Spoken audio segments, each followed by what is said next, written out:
question we want to get away from is what is needed or what do you need?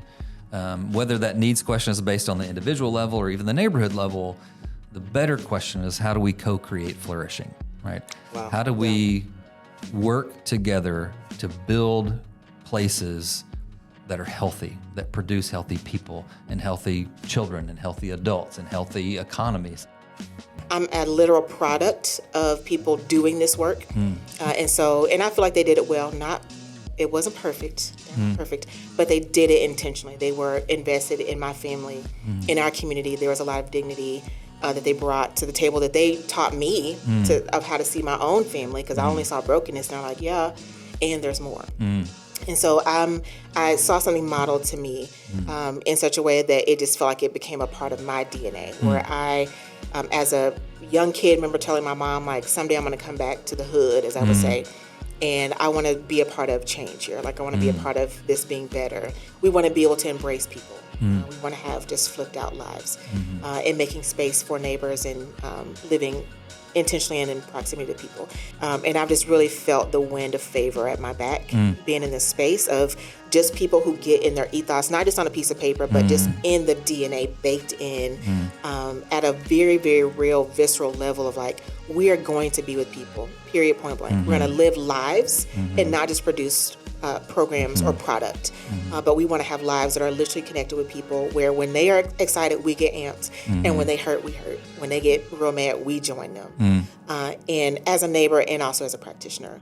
What we would say is what we do is holistic neighborhood development, as only because a little bit of a need to qualify that in the industry of place-based development, we're always thinking, how does this impact the ecosystem as a whole?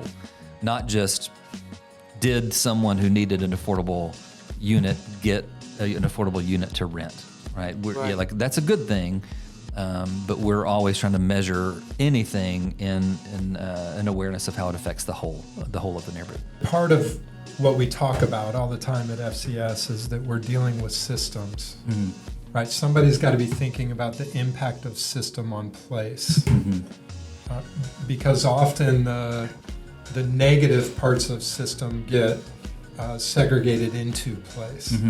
So we could be talking about education, we could be talking about business and commerce, economic development, jobs, workforce. We could be talking about housing. The systems are doing exactly what they're designed to do.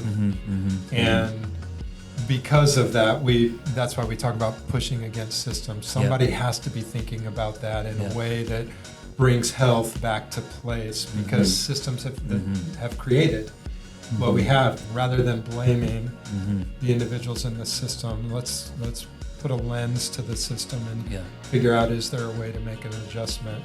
We didn't get in this situation overnight. Yeah. Oh. I mean, it's been generations, and so it's also a cultural shift. It's a shift in philosophy, it's a shift in program, it's a shift in investment, and in institutions, but it's also a cultural shift. So we have to be aware that cultural shifts doesn't happen overnight. Yeah. We want to leverage programs to connect with people and connect people to larger systems of influence and change. If a program has to go night-night, then okay. Because is it helping us help people feel connected? Or is that program dissolving into relief?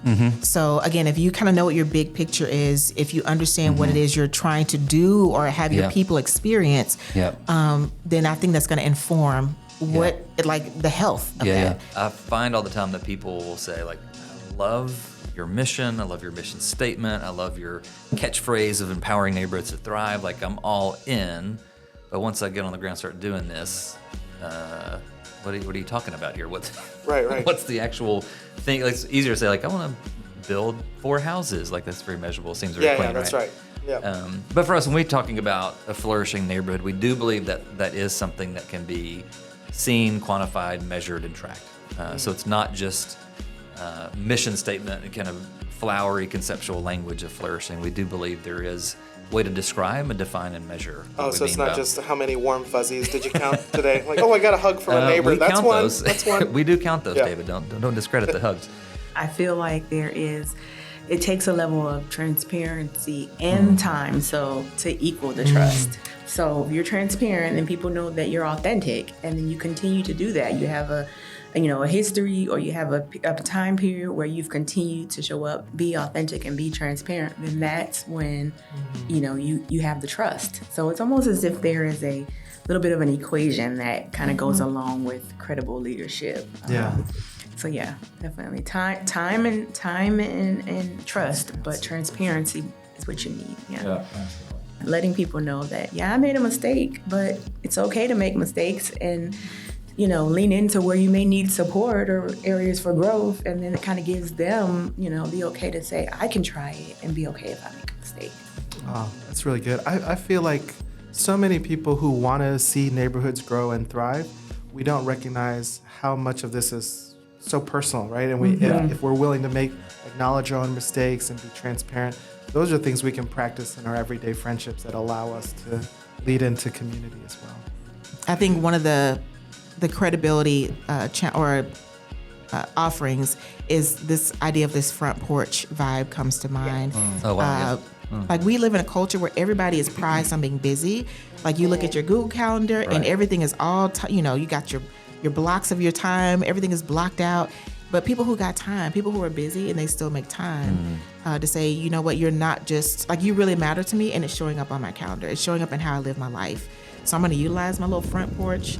I'm gonna be sitting out here with my kids. I got my door open with all these bugs running in here, but I got time. Just somebody who will choose to live a life that's flipped out, who will make time for a neighbor and to just stop and just, to not utilize their garages as much if they have them, but to just say, I'm gonna figure out how I can be available or visible to people. The good news is going to sound like bad news, so hang on for a second. I think the good news is you won't live to see this resolved. This work will outlast your participation in it. This is not just lifelong for me, this is generations long work. So the reason I feel like that's good news is to say it's not all on your shoulders. Like, this is going to take a long time. We're talking decades of work. We're not, so we've been in the neighborhood we're in now, historic South Atlanta, for just over 20 years. And we're beginning to see some really profound and beautiful transformation. So to me, the long arc of it is the good news. You can chill out a little bit, right? Calm down, recognize, it's hard, it's long term. Therefore, pace yourself, right? I don't have to sprint from here to there. Like, I can hold somebody's hand and we can walk and talk and dialogue about it. I don't talk when I'm running. I don't even talk when I'm jogging. So like I can walk with you and have some conversation with you, and we can pursue this future together.